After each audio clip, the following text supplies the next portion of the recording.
Assalamualaikum dan selamat sejahtera kepada semua pelajar. Ini adalah kuliah kita yang pertama, iaitu bab 1, pengenalan kepada e-commerce ataupun perdagangan elektronik.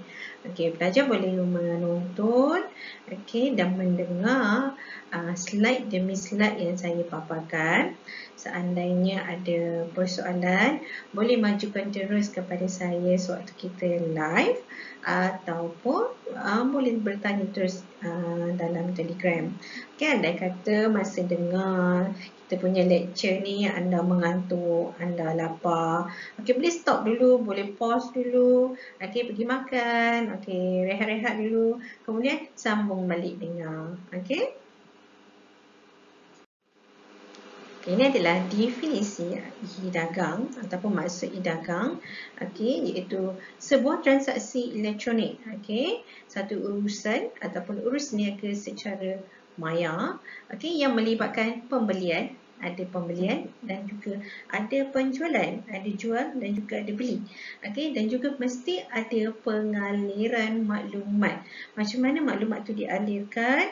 Mesti kita ada maklumat ataupun informasi bila kita nak buat transaksi. Contoh, ada nombor rujukan, ada nombor akaun, ada username, ada maklumat ataupun jumlah transaksi yang hendak dibuat, jumlah urus niaga yang hendak dibuat. Itu maksudnya pengaliran maklumat. Maklumat kita akan rekod ataupun disimpan dalam satu sistem ataupun database, dan juga ada pemindahan dana, ada transaksi yang berlaku secara online. Dan e-dagang menggunakan peralatan komputer. Maksudnya kalau kita buat e-dagang ataupun perdagangan elektronik, mesti menggunakan device komputer. Contoh, mesti ada mouse, mesti ada keyboard, mesti ada monitor, CPU, ataupun mobile atau smartphone, handphone anda lah. Dan mesti melalui internet, kena ada internet. So, baru kita boleh buat transaksi secara online. Itu adalah definisi e-dagang. Dengan kata lain, elektronik merujuk kepada peranti elektronik. Dagang pula merujuk kepada perniagaan atau jual beli. Di mana barangan untuk diperniagakan, mesti ada satu produk untuk kita jual dan mesti ada barang untuk dibeli. Sebagai pembeli, kita mesti ada barang untuk kita beli secara online.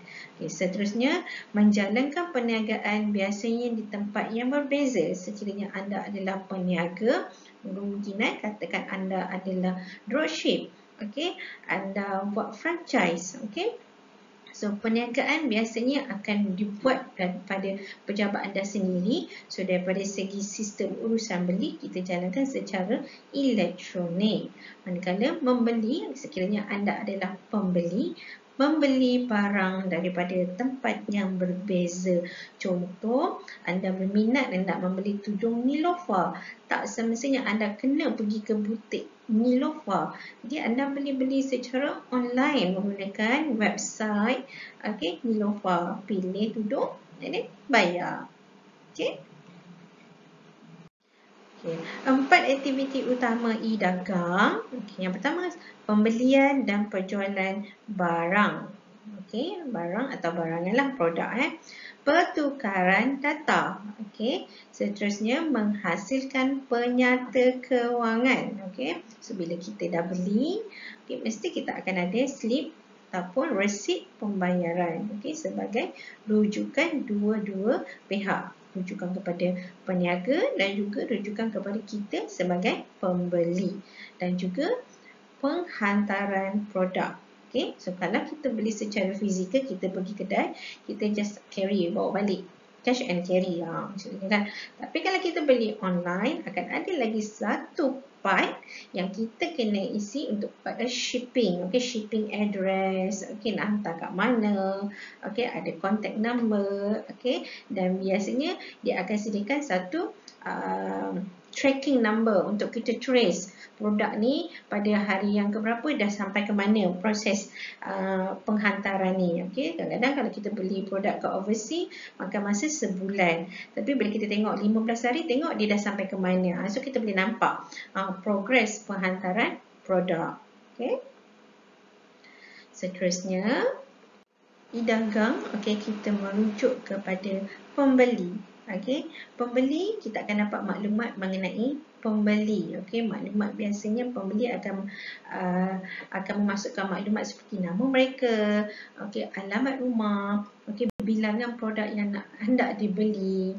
Okay, kemudian kalau pembeli ni biasa membeli dekat satu-satu web ataupun app, contoh macam Shopee ataupun Lazada, dia mesti ada rekod pembelian pada pembelian-pembelian yang sebelumnya. Okay. Seterusnya, pembeli mesti ada bukti pembayaran yang menyatakan pembayaran telah dilaksanakan. Sama ada dia melalui online banking ataupun kredit card, dia mesti ada satu bukti. Okay.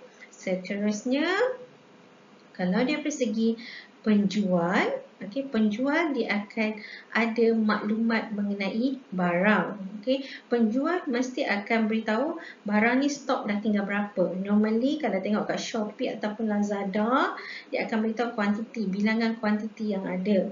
Okay, kalau kita tak gunakan sistem apps, kadang-kadang kita berurusan melalui WhatsApp ataupun Telegram, okay, dia akan maklumkan, okay, produk ni dah sold out, dah tak ada stok, okay, dia akan maklumkan. Dan bila pembeli telah membuat pembayaran, penjual akan menyediakan resit ataupun makluman yang pembeli telah membuat pembayaran. Okay, resit ni biasanya dia akan dikepilkan sekali bila penghantaran produk telah dibuat. Okay, akhir sekali, okay, 5 matlamat e-dagang. Okay, yang pertama untuk menjimatkan kos. Okay, yang kedua untuk memudahkan urusan jual beli di antara pembeli dan juga pengguna. Okay. Yang ketiga, menarik lebih ramai pelanggan. Okay. Yang keempat, mendapat maklum balas yang cepat daripada pembeli. Dan seterusnya, menambah baik kualiti servis. Okay. Kita lihat kepada menjimatkan kos. Okay. Suatu proses untuk mencari dan menghapuskan pembelanjaan yang tidak wajar dari perniagaan untuk meningkatkan keuntungan tanpa memberi kesan negatif terhadap kualiti produk. Okay. Perbelanjaan tidak wajar ni banyak sebenarnya. Okay. Kalau kita ada premis, okay, banyak benda yang kita nak buat. Nak cat lah. Okay. Apa lagi? Nak buat design, nak buat hiasan. So, bila kita online ni, kadang-kadang pejabat kita cuma kat rumah saja. Okay, so kita tak ada pembelanjaan yang tidak wajar ni. Okay, seterusnya daripada segi peniaga, tidak perlu menyewa premis. Kos untuk menyewa satu premis tu memakan beribu-ribu untuk sebulan sewa. Okay, perniagaan boleh dibuat daripada rumah. Okay. Tidak perlu mencetak brosur, okey, tak payah nak brosur sebagainya. Okey, untuk tujuan periklanan, okey, semua boleh buat online, post je online. Okey, boleh buat desain-desain yang lagi cantik, yang lagi beranimasi. Okey, kalau nak buat video pun dah boleh jadi pelakon sendiri. So memang sangat menjimatkan kos. Okey, kadang-kadang peniaga ni dia sangat kreatif. Okey. Dia punya testimonial, dia punya cara, dia punya promosi dibuat sendiri without dia nak upah vendor daripada luar. Okay, tapi kalau sekiranya dia mampu, tak ada masalah. Okay, menjimatkan kos pula daripada sudut pembeli. Okay, boleh membeli barang yang diingini daripada rumah sahaja, tidak perlu pergi ke premis tersebut untuk membeli barang. Okey, contoh macam musim COVID-19 ni lah, kita disarankan untuk shopping di rumah sahaja. Pilih, okey, and then bayar. Okey, barang pun sampai. Okey, so kat sini memang boleh jimat daripada segi apa? Jimat daripada segi minyak kereta. Okey, kalau siapa yang naik Grab tu jimat daripada segi kos perjalanan. Okey, kalau ada tol, jimat tol pula. Okey, kemudian penjarakan sosial tu pun dah ini tak ada, kita nak bersesak-sesak sangat. Okey, takut queue panjang-panjang sekali, barang pun dah habis. Kalau kita beli secara online, kita dah nampak stok tu ada lagi ataupun tidak, kita dah boleh nampak kat situ. So ini adalah salah satu kelebihan menjimatkan kos kepada pembeli. Okey, seterusnya memudahkan urusan jual beli, okey, pembeli dan juga pengguna. Okey, kalau dari segi pembeli, okey, tidak perlu pergi ke kedai untuk membeli barang. Okey, menjimatkan masa, tidak perlu berhubung dengan peniaga untuk bertanya mengenai produk. Tak payah nak tanya, pilih je, and then dia ada description. Okey, tetapi kalau nak tanya lagi lanjut, dia ada bahagian chatting kat situ. Okey, seterusnya dari segi peniaga pula, tidak akan berlaku penipuan dalam urusan pembelian. Contohnya, pembeli tidak boleh membatalkan pembelian yang telah dibuat. Okay? So, setiap kali kalau kita nak membeli barang secara online, kita akan terus buat payment. Okay? Ni tak adalah kata, okay, kalau kita tak beli secara online, okay, saya book dulu. Book sekali pada tarikh yang sepatutnya ambil barang, tak jadi, cancel. So, rugi kat peniaga di situ. Okay? So, lagi satu, peniaga mungkin boleh mengelak daripada penipuan duit palsu dan sebagainya. Okay, memudahkan urusan pengurusan stok produk dan pembelian. Seandainya produk tu dah dibeli, so kat situ peniaga pun boleh tengoklah, boleh follow up dia punya kuantiti dah tinggal berapa. So, boleh nak tambah stok dan sebagainya. Okay. Okey, menarik lebih ramai pelanggan. Okey, dengan kewujudan e-dagang, pelanggan mudah berhubung dengan peniaga serta memudahkan pihak syarikat mengemaskini stok barang. Okey, based on demand. Okey, kata kalau ada pelanggan yang nak beli bundle atau nak beli dalam kuantiti yang banyak.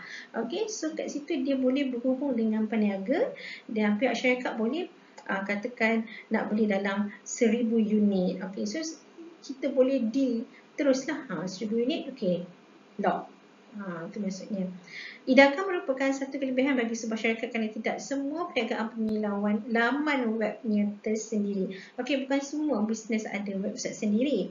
Okey, so kadang-kadang dia memerlukan dropship yang akan membantu dia untuk melariskan perniagaan dia. So depends lah, tapi bila zaman 2020 ni, kebanyakannya semua dah ada laman ataupun media sosial, tak semestinya website lah. Normally yang paling famous is Instagram, okay, dropship dan juga agent lah.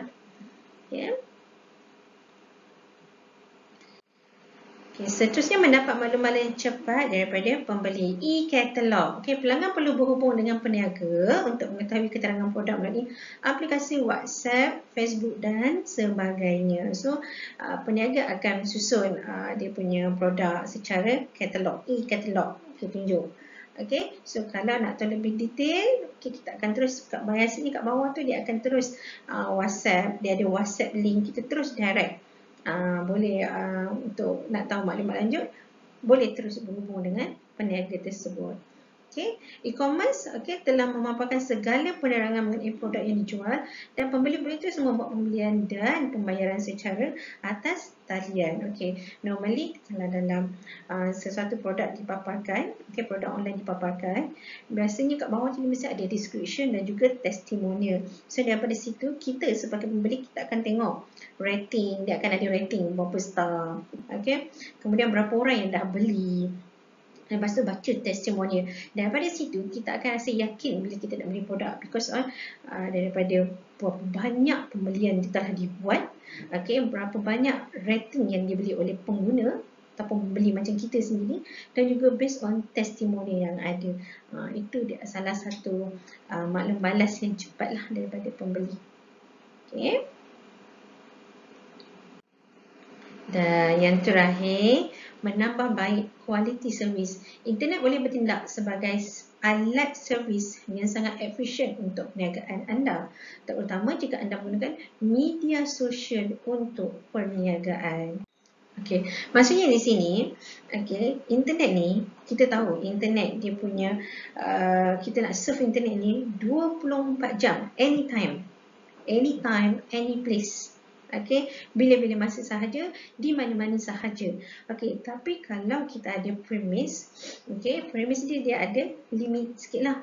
Buka mungkin pukul 10 pagi, tutup mungkin pukul berapa? Pukul 6 petang, pukul 10 malam. So selepas 10 malam, kita dah tak boleh nak membeli. Tapi kalau online menggunakan internet, kadang-kadang pukul 10, 11.30 malam tu lah time kita tengah santai, sebelum nak tidur tu kita duduk scroll handphone, nak tengok apa benda yang nak beli, nak cari barang ni. So kat situ bila e-dagang ni, di salah satu kelebihan dia adalah menambah baik kualiti servis. Servis akan dijalankan 24 jam. Okay.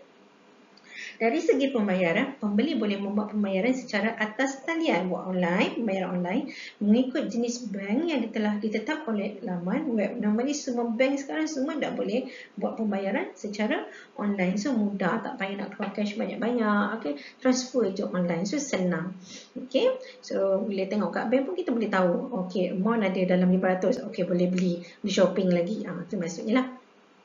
Jika pembelian tanpa e-dagang, pembeli perlu menunggu butiran banking dari peniaga terlebih dahulu. Ya, betul, exactly lah. Kalau kita tak beli secara online, kita kena tunggu maklumat banking, okay. Lepas tu kena tunggu peniaga maklum kepada kita dahulu, pergi ke bank, okay, buat pembayaran. Itu sangat leceh lah. So sepatutnya benda transaksi boleh berjalan dalam masa 1 hingga 2 minit, ini dah kena berjam-jam. So sangat leceh kat situ. So dengan adanya e-dagang, ia menambah kualiti servis kepada peniaga dan juga pembeli. Okey, settle bab yang pertama. Terima kasih. Seandainya kalau ada apa-apa persoalan, boleh majukan terus kepada saya. Okey, so sehingga kita berjumpa lagi. Terima kasih. Assalamualaikum.